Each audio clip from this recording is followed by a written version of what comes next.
দুর্দান্ত স্বাদের পালং চিংড়ি ভাপা রেসিপি।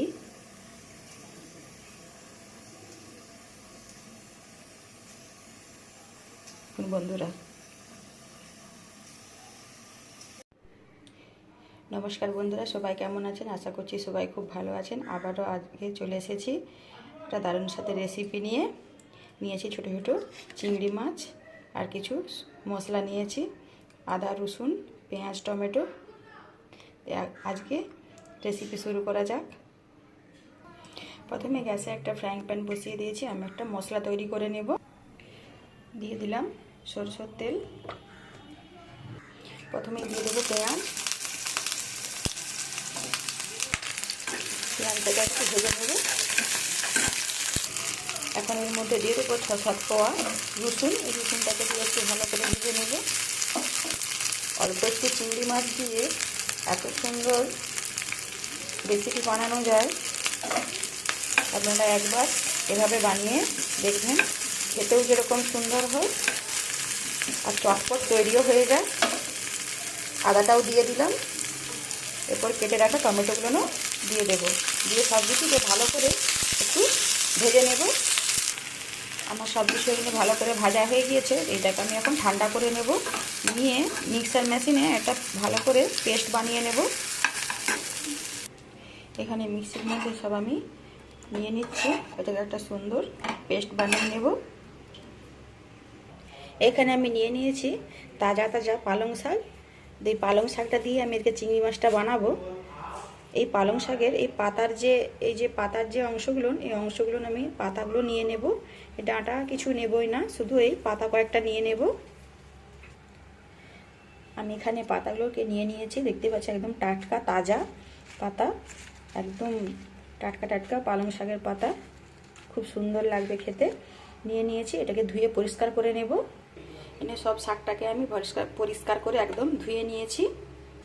এখানে আমি একটা বেগুন নিয়েছি, বেশ বড় সাইজেরই বেগুন। এতটা বেগুন আমার লাগবে না, তো আমরা যেভাবে বেগুনি করি সেভাবে করে বেগুনটাকে আমি স্লাইস করে কেটে নেব। এভাবে করে স্লাইস করে আমি কেটে নিয়েছি পাতলা পাতলা করে। আমার 4 পিস লাগবে, সেই জন্য আমি 4 পিস কেটে নিয়েছি। বেগুনটাকেও আমি ভালো করে পরিষ্কার করে ধুয়ে নেব। বেগুনটাকে আমি কেটে ধুয়ে পরিষ্কার করে নিয়েছি। তো বেগুনের মধ্যে আমি একটু এখন লবণ আর হলুদ মাখিয়ে নেব। দিয়ে দিচ্ছি লবণ আর দিয়ে দিচ্ছি অল্প একটু হলুদ। দিয়ে বেগুনটাকে আমি মাখিয়ে নেব হাতে করে। এইভাবে করে বেগুনের গায়ে লবণ আর হলুদটা আমি ভালো করে মাখিয়ে নেব। ভালো করে আমি লবণ হলুদ মাখিয়ে দিয়েছি। সুন্দর করে মশলাটাকে আমি পেস্ট করে নিয়েছি। এটাকে এবার আমি চিংড়ি মাছের মধ্যে মাখিয়ে দেব। সব পেস্টটা আমি চিংড়ি মাছের মধ্যে দিয়ে দিয়েছি। এখন এর মধ্যে দিয়ে দেবো হলুদ গুঁড়ো, দিয়ে দেবো লঙ্কা গুঁড়ো, দিয়ে দেবো অল্প একটু লবণ। আমার মাছেতে লবণ আর হলুদ মাখানো ছিল, তবুও অল্প অল্প করে দিয়ে দিলাম মশলার পরিমাণে। দিয়ে সব কিছুকে ভালো করে মিশিয়ে নেব। মাছের সাথে আর মশলার সাথে ভালো করে মিশিয়ে নেব। এখানে মাছ আর মশলার সাথে সব কিছুর সাথে ভালো করে মিশিয়ে নিয়েছি। গ্যাস জ্বালিয়ে সেই ফ্রাইং প্যানটা আমি বসিয়ে দিয়েছি। দিয়ে দিচ্ছি এর মধ্যে অল্প একটু সরষের তেল। এখন যে বেগুনগুলো কেটে রেখেছিলাম সেই বেগুনগুলো একটা একটা করে এর উপর বসিয়ে দেব।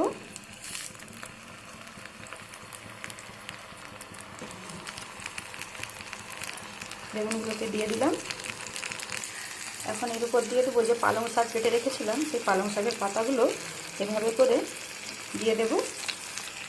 পালং শাকের পাতাগুলো দিয়ে দিয়েছি। এখন এর মাঝখানে দিয়ে দেবো যে চিংড়ি মাছটা আমি মশলা দিয়ে মাখিয়ে রেখেছিলাম, সেই মাছটা আমি দিয়ে দিলাম।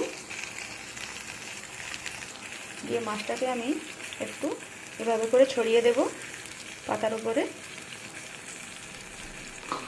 দিয়ে যে মিক্সিটার মশলাটা করে রেখেছিলাম, একটু জল দিয়ে সেটাকে ভালো করে ধুয়ে এর উপরে সাইড থেকে দিয়ে দিলাম। আবারও ওপর থেকে কিছু পাতা এভাবে করে আমি ঢেকে দেব। পুরো চিংড়ি মাছটাকে এভাবে করে পালং শাকের যে পাতাগুলো ছিল সেগুলো দিয়ে ভালো করে ঢেকে দেব।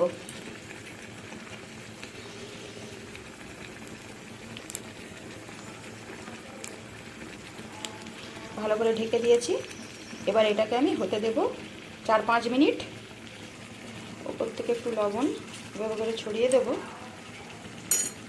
একটা প্লেট আমি এর মধ্যে ঢাকা দিয়ে দেব। এখানে আমার পালং শাকের কেমন সুন্দর একদম সেদ্ধ হয়ে গিয়েছে সব কিছু, আর জল ছেড়ে সব কিছু কত সুন্দর হয়ে গেছে। তো সুন্দর খেতে লাগবে পালং শাকের এটা। আপনারা অবশ্যই একবার এভাবে বানিয়ে দেখবেন। আমার পালং শাকের রেসিপি পালং একদম রেডি। তো বন্ধুরা দেখতে পাচ্ছ আমার এখানে পালং শাক একদম সেদ্ধ হয়ে গিয়েছে, আর চিংড়িও সেদ্ধ হয়ে গিয়েছে। তো আমার এখানে পালং চিংড়ি একদম রেডি। এভাবে একদিন করে খেয়ে দেখবেন।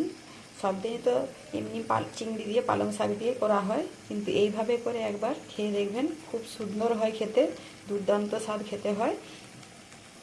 এখানে আমি গ্যাস অফ করে দিয়েছি। তো আজকে আমার পালং চিংড়ির রেসিপি আপনাদের কেমন লাগলো অবশ্যই কমেন্ট করে জানাবেন। আর ভালো লাগলে লাইক করবেন, কমেন্ট করবেন, সাবস্ক্রাইব করে পাশে থাকবেন।